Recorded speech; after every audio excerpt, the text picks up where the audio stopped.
Topping your news at 5:30, we're hearing for the first time tonight from the Black Senate staffer who just won a multi-million-dollar discrimination case. She says Secretary of State Katie Hobbs would make a terrible governor, in her opinion.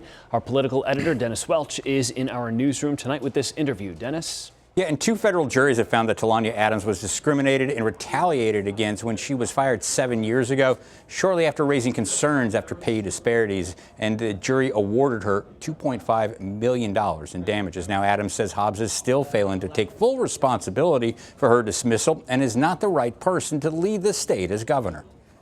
I do not believe Secretary Hobbs is fit for the job. Senate Advisor Talonya Adams responding to this letter from Democratic gubernatorial candidate Katie Hobbs, who wrote in part, "I take responsibility for my role in the decision to terminate Ms. Adams.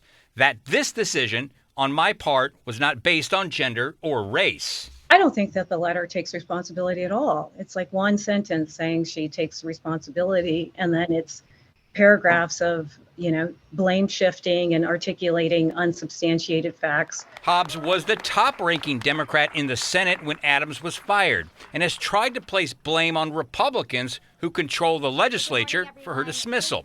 Once again, Hobbs denied our request for an interview. Meanwhile, the fallout from the discrimination case appears to be costing Hobbs politically. Last week, a group of prominent black leaders called on voters to reconsider their support of Hobbs. And her campaign is being criticized for poorly handling a political crisis they should have known was coming. If this is how they handle something they know is coming, then they're not ready for prime time. That was Republican consultant Wes Gullett. However, Democratic strategist Tony Connie says that Hobbs will weather the storm. I think that, Katie Hobbs is still the favorite. She has a really good fundraising. She has strong name ID.